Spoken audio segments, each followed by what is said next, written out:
Sultan Ageng Tirtayasa Abu Alpat Abdul Patah telah bertahan di Benteng Kademangan dan Tanah Hara, sedangkan pasukan lautnya bertahan di Pulau Cangkir.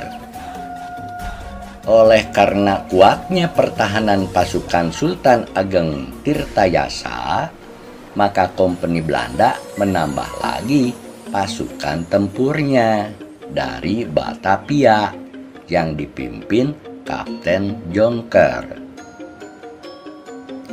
Setelah melalui pertempuran yang lama, akhirnya Benteng Kademangan yang sekarang berada di Kecamatan Setu, Tangerang Selatan dapat dihancurkan dan dikuasai pasukan Sultan Haji Surosowan bersama pasukan Kapten Jonker, pasukan Kapten Tek, dan Saint Martin pada tanggal 2 Desember tahun 1682.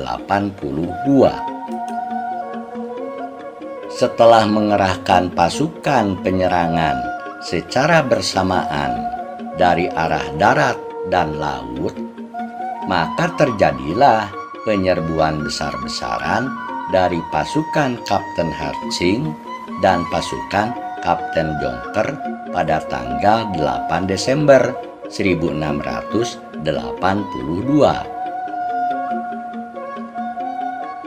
Dengan pertempuran hebat tersebut, barulah pada tanggal 28 dan 29 Desember 1682, benteng pertahanan Kesultanan Banten di Tanah Hara pun dapat direbut oleh pasukan kompeni. Dengan demikian, ruang gerak pasukan Sultan Ageng Tirtayasa Abu Alpat Abdul Patah semakin kecil karena hanya tinggal menguasai daerah perkampungan Tirtayasa saja.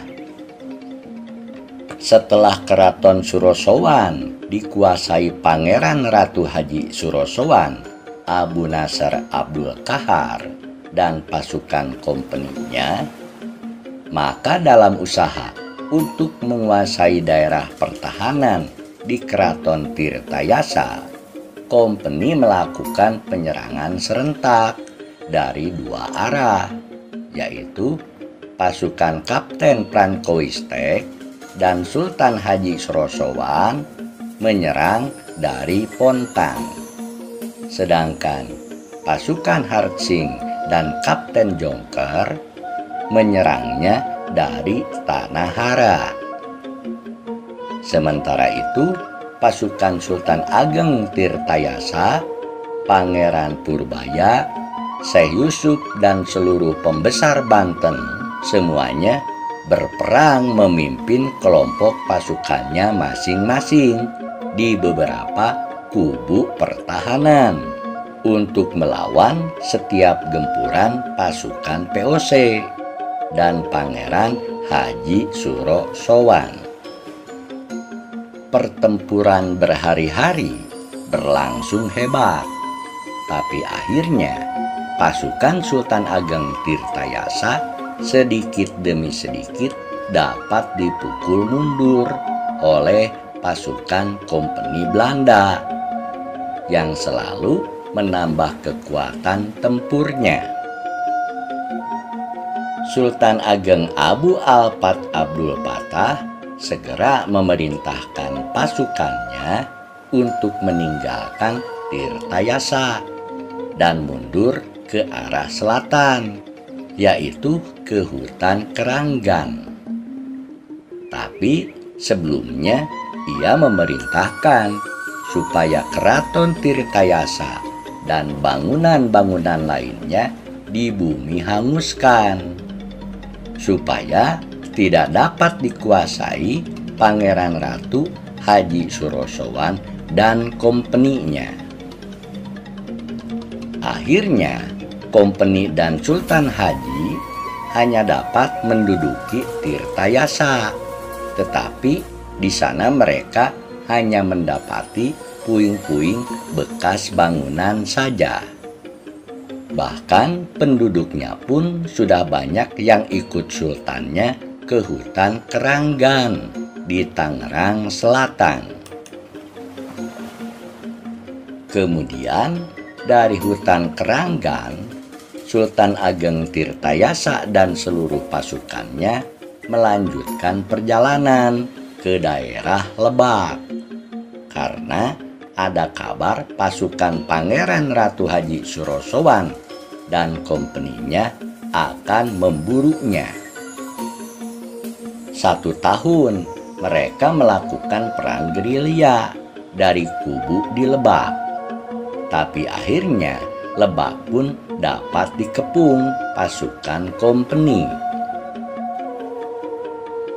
sehingga pasukan Sultan Ageng Tirtayasa terpecah menjadi 2 bagian, yaitu Pangeran Dipati Purbaya dan sejumlah tentaranya bergerak ke sekitar Parijan di pedalaman Tangerang. Sedangkan Sultan Ageng Tirtayasa, Pangeran Kidul, Pangeran Kulon, Ulama Syekh Yusuf Makassar beserta sisa pasukannya bergerak ke daerah Sajira di perbatasan Bogor. Namun pada tanggal 7 Maret 1683, Pangeran Kulon gugur di perjalanan karena ditikam seorang penduduk penyusup yang telah disuap oleh kompeni. Dengan bujukan kompeni yang ingin melakukan tipu dayanya, maka Pangeran Ratu Haji Surosowan Abu Nasr Abdul Qahar berusaha keras membujuk agar ayahnya dapat kembali ke Keraton Surosowan. Ia pun mengirimkan surat kepada Sultan Ageng Tirtayasa yang sedang bertahan di Sajira perbatasan Bogor. Surat itu berisikan ajakan supaya ayahnya kembali ke Keraton Surosowan dan hidup bersama dengan damai serta melakukan perundingan kedudukan para pembesar keraton, prajurit, dan rakyat Banten yang telah mendukung perjuangan Sultan Ageng Tirtayasa. Tanpa perasaan curiga sedikit pun, Sultan yang kala itu sudah berusia lanjut dan sedang dirundung suasana kesedihan atas gugurnya Pangeran Kulon, maka pada tanggal 14 Maret 1683 tengah malam, Sultan Ageng Tirtayasa dengan beberapa pengawalnya sampai di Keraton Surosowan dan langsung disambut oleh Sultan Haji Surosowan selaku putra mahkotanya dalam suasana yang haru. Tetapi setelah beberapa hari tinggal di Istana Surosowan, Sultan Ageng Tirtayasa tiba-tiba ditangkap oleh kompeni dan segera dibawa ke Batavia untuk dimasukkan ke dalam penjara dengan penjagaan yang ketat. Sultan Ageng Tirtayasa pun dipaksa untuk menyatakan menyerahkan tahtanya kepada Pangeran Haji Surosowan Abu Nasr Abdul Qahar yang secara mutlak menjadi Sultan Banten ke-7. Walau sudah ditahannya Sultan Ageng Tirtayasa di Batavia, ternyata pasukan kompeni Belanda pun terus mengejar dan mematahkan perlawanan sisa pasukan Sultan Ageng yang dipimpin Pangeran Dipati Purbaya dan Syekh Yusuf Makassar beserta para pembesar keraton lainnya yang masih tetap bertahan di hutan Sajira perbatasan Bogor. Kawasan Sajira inilah yang menjadi basis pertahanan terakhir sisa pasukan Kesultanan Banten masa pemerintahan Sultan Ageng Tirtayasa. Akhirnya, pada tanggal 5 Mei 1683, Gubernur Jenderal VOC Batavia memanggil Letnan Untung Surapati alias Surawira Aji beserta pasukan baliknya yang telah berhasil merebut kawasan Pamotan dan Dayeuh Luhur. Pasukan Letnan Untung Surapati diperintahkan agar segera bergabung dengan pasukan Letnan Johannes Maurits Panhapal yang sedang mengepung kawasan Sajira. Sehingga pada tanggal 14 Desember 1683 berhasil menawan Syekh Yusuf Makassar. Dengan tertangkapnya Syekh Yusuf bersama sisa pasukannya, akhirnya Pangeran Dipati Purbaya pun menyerahkan diri karena setelah dirinya terkepung bersama sisa pasukannya diancam bahwa bila terus melawan maka Syekh Yusuf dengan sisa pasukannya akan dibinasakan. Kemudian setelah Pangeran Dipati Purbaya tertangkap, maka Kapten Johan Ruiz menugaskan Letnan Untung Surapati dan pasukannya untuk membawa Pangeran Dipati Purbaya ke Batavia.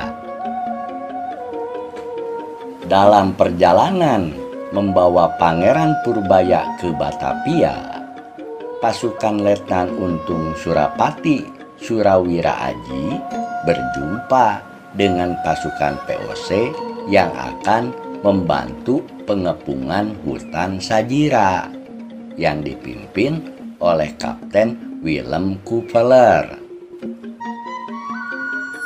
Terjadilah pertikaian di antara mereka karena pasukan VOC Willem Kupeler merebut Pangeran Dipati Purbaya sebagai tawanannya untuk diserahkan sendiri ke Gubernur Jenderal di Batavia. Akhirnya Untung Surapati mengantarkan istrinya Pangeran Purbaya yang bernama Raden Ayu Gusik Kusuma pada ayahnya, yaitu Patih Nerang Kusuma di Tanjung Pura. Setelah itu, pasukan Untung Surapati pada tanggal 28 Januari 1684 menyerang secara tiba-tiba dan menghancurkan pos pasukan Willem Kupeler di tepi Sungai Cikalong. Namun ia tidak berhasil membawa Pangeran Purbaya, sehingga sejak saat itu Untung Surapati beserta pengikutnya menjadi buronan VOC yang terus memburunya sampai ke Pasuruan. Sedangkan Pangeran Dipati Purbaya sendiri baru sampai di Batavia pada tanggal 7 Februari 1684 untuk dipenjara bersama Sultan Ageng Tirtayasa. Ternyata penobatan menjadi Sultan Banten ke-7 bagi Pangeran Haji Surosowan Abu Nasar Abdul Kahar mesti memberikan kompensasi atas segala bantuan VOC kepadanya. Padahal sejak tanggal 12 Maret 1682, wilayah Lampung sebagai bagian Kesultanan Banten telah diberikan kepada VOC, seperti tertera dalam surat pernyataan Sultan Haji Surosowan kepada Mayor Ishak Desain Martin, Laksamana kapal VOC. Surat itu kemudian dikuatkan dengan surat perjanjian tanggal 22 Agustus 1682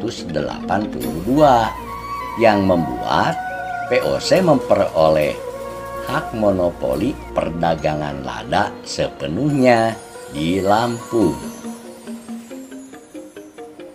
Kemudian berdasarkan perjanjian tanggal 17 April 1684, Sultan Haji Surosowan juga mesti mengganti kerugian kepada pihak VOC akibat perang melawan pasukan Sultan Ageng Tirtayasa, karena dinilai sangat memakan waktu, dana, dan korban jiwa puluhan prajurit kompeni. Setelah wafatnya Sultan Haji Surosowan, Abu Nasar Abdul Qahar pada tahun 1687, VOC pun lebih mencengkramkan pengaruhnya, sehingga pengangkatan para Sultan Banten dan segala sesuatu yang berkaitan dengan urusan luar negeri Banten harus mendapatkan persetujuan Gubernur Jenderal Hindia Belanda. Dinobatkanlah Sultan Abu Fadl Muhammad Yahya menjadi Sultan Banten ke-8, menggantikan Sultan Haji Surosowan selaku ayahnya. Sultan Abu al-Fadl Muhammad Yahya sangat perhatian terhadap bidang budaya dan sejarah, sehingga ia merupakan Sultan Banten pertama yang mengunjungi prasasti batu tulis peninggalan Pajajaran di Bogor pada tanggal 15 Juni 1690. Sebelumnya, prasasti batu tulis itu telah ditemukan oleh timnya Sersan Peter Scipio van Oostende bersama timnya Ki Mas Tanuwijaya di tahun 1687.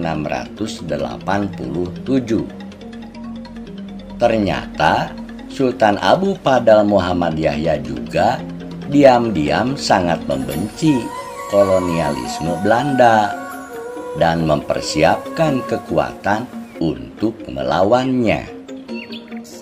Ia pun sangat membanggakan dan mencintai Sultan Ageng Tirtayasa Abu al-Fath Abdul Fattah selaku kakeknya yang sedang dipenjara di Batavia. Sehingga ketika Sultan Ageng Tirtayasa wafat di dalam penjara pada tahun 1692, maka Sultan Abu Fadl Muhammad Yahya meminta kepada pemerintah tertinggi Kompeni Belanda untuk mengirimkan kembali jenazah Sultan Ageng Tirtayasa ke Surosowan.